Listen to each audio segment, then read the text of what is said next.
मैं अनिल गर्टे आपको विज्ञान और प्रौद्योगिकी कक्षा 9वीं चैप्टर पाठ 16 आनुवंशिकता और परिवर्तन ये आज पढ़ाने वाला हूँ। आनुवंशिकता और परिवर्तन इसमें अपने परिवेश में एक ही प्रजाति में बहुत सारी विविधताएं हमें देखने को मिलती है। यह हमने पहले सीखा है, परंतु यह विविधता निश्चित रूप से किस कारण होती है, इस पर हम इस पाठ में विचार करने वाले हैं। इसमें पहला जो भाग है वो है वंशगति।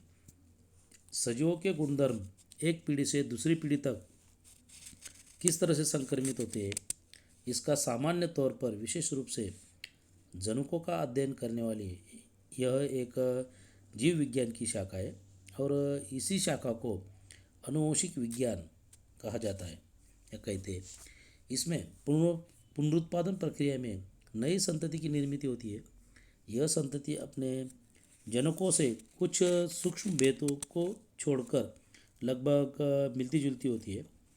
अलैंगिक पुनरुत्पादन प्रक्रिया से निर्मित सजीवों में एकदम सूक्ष्म भेद उसमें पाए जाते हैं, जबकि लैंगिक प्रजनन में जो सजीव पुनरुत्पादित होते हैं उनके बीच में तुलनात्मक रूप से अधिक अंतर उसमें होता है। भी आपको कुछ तस्वीरें दिखाई दे रही है नीचे, तो इसका प्रेक्षण करना है आपको।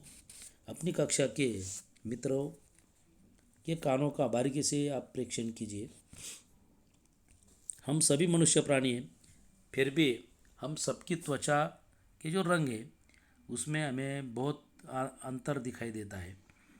और तीसरा जो प्रश्न है, आप सभी 9वीं कक्षा में हो। एक ही कक्षा में कुछ विद्यार्थी लंबे तथा कुछ विद्यार्थी औसत से कम ऊंचाई वाले क्यों होते, इन सब का हमें अध्ययन इसी पाठ में हमें करना है। इसका अगला भाग जो है वो है आनुवंशिकता, यानी कि ये सब जो पहले जो भेद हमें दिखाई देता है ये सभी भेद इसी आनुवंशिकता के कारण ही हमें नज़र आते हैं। आनुवंशिकता यानी माता और पिता के शारीरिक अथवा मानसिक लक्षण संतति में संक्रमित होने की जो भी प्रक्रिया रहती है उसी प्रक्रिया को आनुवंशिकता कहते हैं। इसलिए कुत्ते के बच्चे कुत्ते के समान हमें दिखते, कबूतर के बच्चे कबूतर के समान, तो मानव की संतान मानव के समान ही हमें नज़र आती है। वे आनुवंशिक लक्षण और लक्षणों का प्रकटीकरण किस प्रकार से किया जाता है, सजीवों में विशिष्ट लक्षण या विशेषताओं का प्रकटीकरण किस तरह से होता है। माता और पिता और संतान में बहुत अधिक समानताएं होती है, फिर भी इन्हें छोटे बड़े भेद हमें नज़र आते हैं या दिखाई देते हैं। यह समानताएं और भेद आनुवंशिकता के कारण ही हमें नज़र आते हैं। आनुवंशिकी की व्यवस्था का क्या होता है और यह किस तरह से काम करती है, इसका हमें इस पाठ में अध्ययन करना है। कोशिकाओं में प्रोटीन संश्लेषण के लिए आवश्यक सभी जानकारी हमारा जो डीएनए रहता है इस डीएनए में संक्रमित होती है। डीएनए के जिस खंड में विशिष्ट प्रोटीन संबंधी संपूर्ण जानकारी संग्रहित की होती है उस खंड को उस प्रोटीन का जनुक कहते हैं। और इन प्रोटीनों का सजीवों के लक्षण से क्या संबंध होता है यह जान लेना हमारे लिए आवश्यक है। यह मुद्दा अधिक स्पष्ट होने के लिए वनस्पति की लंबाई इस लक्षण पर हम अगर विचार करेंगे तो वनस्पतियों की जो लंबाई है वह लंबाई उसमें जो वृद्धि संप्रेरक रहता है इसके ऊपर वो रहती है, ये हम जानते हैं। वनस्पतियों की लंबाई में होने वाली वृद्धि भी वृद्धि संप्रेरक के अनुपात पर ही निर्भर होती है। अगर वृद्धि संप्रेरक का प्रमाण ज़्यादा हो तो वनस्पति की ऊंचाई बढ़ जाती है, और जो वृद्धि संप्रेरक है उसका प्रमाण जो है वो कम अगर हो तो प्रकीर्णों की कार्यक्षमता उसमें कम हो तो जो वनस्पति की वृद्धि में भी हमें बाधा वो नज़र आती है। उसके बाद में जो है गुणसूत्र यानी क्रोमोसोम्स। सजीवों के कोशिका केंद्रक में होने वाले तथा आनुवंशिक गुणधर्म संक्रमित करने वाले घटक को गुणसूत्र कहते हैं और वह प्रमुख रूप से केंद्रकाम्ल और प्रोटीनों से बना हुआ होता है। कोशिका विभाजन के समय सूक्ष्मदर्शी की सहायता से ये गुणसूत्र हम स्पष्ट रूप से हमें वो दिखाई देते हैं। आनुवंशिक गुणधर्म का प्रारूप सांकेतिक स्वरूप में धारण करने वाला जनुक गुणसूत्र पर रहता है। प्रत्येक सजीवों में विशिष्ट संख्या में गुणसूत्र पाए जाते हैं। प्रत्येक गुणसूत्र डीएनए से ही बना हुआ रहता है और कोशिका विभाजन की जो मध्यावस्था होती है वह मध्यावस्था में वह जो गुणसूत्र है वो बेलनाकार हमें दिखाई देता है और प्रत्येक गुणसूत्र पर एक संकीर्ण भाग होता है, उसे प्राथमिक संकीर्णन अथवा गुणसूत्र बिंदु कहते हैं। इस कारण गुणसूत्रों के दो भाग उस बिंदु की वजह से होते हैं और प्रत्येक भाग को अर्ध गुणसूत्र कहा जाता है। विशिष्ट गुणसूत्र पर गुणसूत्र बिंदु का स्थान निश्चित होता है। इस कारण गुणसूत्र के और 4 प्रकार वहाँ पे हमें दिखाई देता है।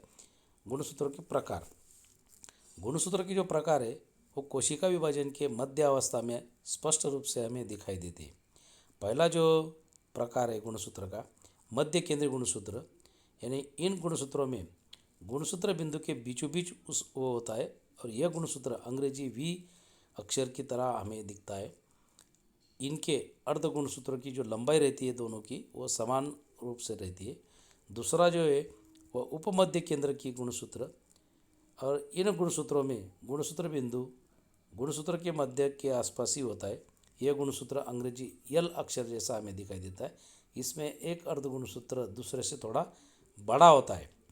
तीसरा जो गुणसूत्र का प्रकार है वो है अग्र केंद्रीय गुणसूत्र। इस गुणसूत्र में गुणसूत्र बिंदु लगभग गुणसूत्रों के सिरे के पास ही होता है। यह गुणसूत्र अंग्रेजी जे अक्षर जैसा दिखाई देता है। इसमें एक अर्ध गुणसूत्र बहुत ही बड़ा तो दूसरा बहुत छोटा हमें नज़र आता है। चौथा जो प्रकार है वो है अंत्य केंद्रीय गुणसूत्र। अभी यहाँ पे बाजू अंत्य केंद्रीय गुणसूत्र, अंत्य केंद्रीय गुणसूत्र में गुणसूत्र बिंदु गुणसूत्र के एक सिरे पर होता है और यह अंग्रेजी आई जैसा दिखाई देता है। इनमें एक ही अर्ध गुणसूत्र होता है। सामान्य रूप से कई कोशिकाओं में गुणसूत्र की जोड़ियाँ होती है। समान आकार की रचना वाली गुणसूत्र की जोड़ियाँ को समजात गुणसूत्र कहते हैं। गुणसूत्र की रचना और आकार समान न हो तो ऐसे गुणसूत्रों को विषमजात गुणसूत्र कहते हैं। लैंगिक प्रजनन करने वाले सजीवों में गुणसूत्रों की एक जोड़ी अन्य जोड़ी की अपेक्षा अलग होती है और इसी जोड़ी के गुणसूत्र को लिंग गुणसूत्र तथा अन्य सभी गुणसूत्रों को अलिंगी गुणसूत्र कहा जाता है। अब यह इस आकृति में मध्य केंद्रीय गुणसूत्र वी अक्षर का दिखाई देता है।